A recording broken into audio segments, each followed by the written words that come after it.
L'armée malienne, ce grand malade d'hier, est passé le 18 août 2020 à la clinique d'Assimi Goïta et de ses compagnons.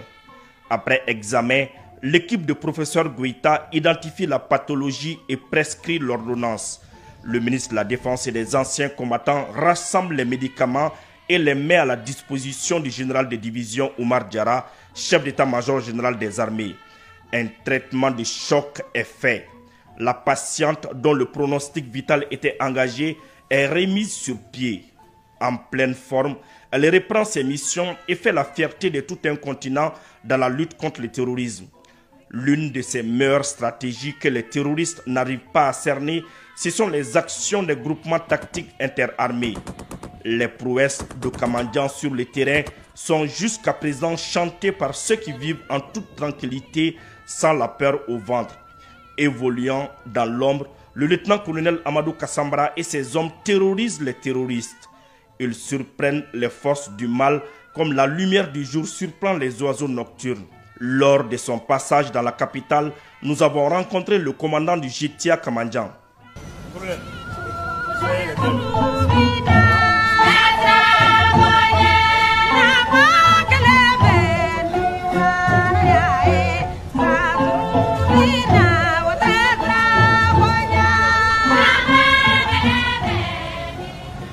Comme tout autre groupement tactique interarmes, le groupement tactique interarmes Kamandian est un groupement tactique à dominante infanterie. Bien entendu, il y a d'autres armes. Nous avons déjà commencé par Niamina avant de monter sur le nord. Et après, nous avons eu des directives pour une mission de Kati en passant par Ségou, Sévaré, Badjangara, Douanza, Boni, Ombori, Gossi jusqu'à Gao. Et de Gao, nous avons été aussi encore projetés sur Bourem, en vue d'occuper Bourem. Parlant de la route de Douanza jusqu'à Gao, il y avait beaucoup d'engins explosifs. Nous avons pu quand même travailler sur 69 engins explosifs, dont 39 ont explosé et 39 ont été détruits sans dégâts. Nous avons sécurisé Bourem et alentour, Bamba aussi. Nous avons eu aussi à faire plusieurs missions civilo-militaires en aidant la population. Parce que notre mission, le but même, c'est de sécuriser la population et leurs biens. Donc nous avons participé aussi à aider la population dans le cadre des dons, aussi à leur fournir de l'eau potable. Voilà, nous avons eu à faire plusieurs missions dans ce cadre-là. Disons-le sans démagogie ni forfanterie et point de flagornerie. L'armée a totalement changé de visage. Les sourds l'ont entendu à la radio et à la télévision. Les aveugles l'ont lu dans les journaux et les réseaux sociaux. Même les muets ont pu l'expliquer efficacement à des auditoires choisis. Alors moi, je crois que c'est une chance pour moi. Une chance, pourquoi je le dis? Parce que j'ai été engagé sur le terrain. J'étais sur le terrain dans les années 2012. Donc je vois une grande différence en termes de moyens, en termes d'équipement, en termes de volonté, en termes de capacité opérationnelle. L'action qui m'a rendu fier, je dirais, c'est quand Kamandian est arrivé à Douanza. Arrivé à Douanza, nous avons fait quand même quelques jours à Douanza. Et à partir de Douanza, les gars ont lancé un message. Ils ont dit que ce n'est pas possible que l'armée arrive à Gao, que nous ne pouvons pas utiliser la route. Et les directives étaient claires. Les directives du chef d'état-major, du ministre de la Défense, c'était vraiment clair. C'était de nettoyer la route, d'arriver à Gao avec les matériels. J'ai appelé les éléments, je les ai fait part de la mission. Et avec volonté, et fierté et patriotisme, ils m'ont dit qu'ils sont bien déterminés à mener à bien leur mission, au risque de leur vie, au péril de leur vie.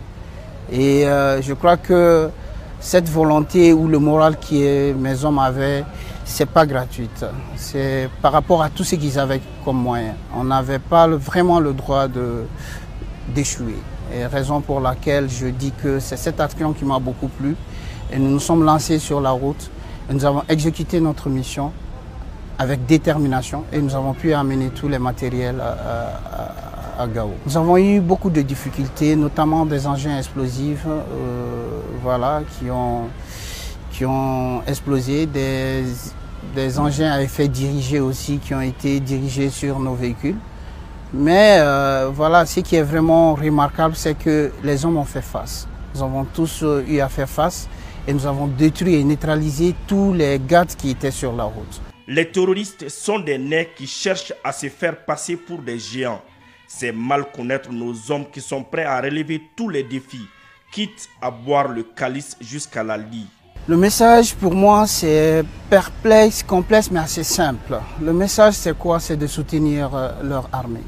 Parce que ces hommes qui sur le terrain de jour et de nuit font face aux intempéries se donnent pour la sécurité du Mali, de la population. C'est pour sécuriser la population et leurs biens. Le message est assez simple. Il ne faudra pas qu'ils, d'abord, dans un premier temps, qu'ils essaient de faire circuler des messages ou des informations ou des images qui ne sont pas réelles. Nous avons vécu la réalité sur le terrain. Nous savons ce qui se passe et l'ennemi est réellement sonné sur le terrain. Donc c'est vraiment une fierté. Normalement, pour la population malienne, ils doivent quand même continuer de soutenir leur armée. La tâche demeure ardue, mais n'en point douter, car la hardiesse des forces armées maliennes et du peuple vaincra toutes les adversités.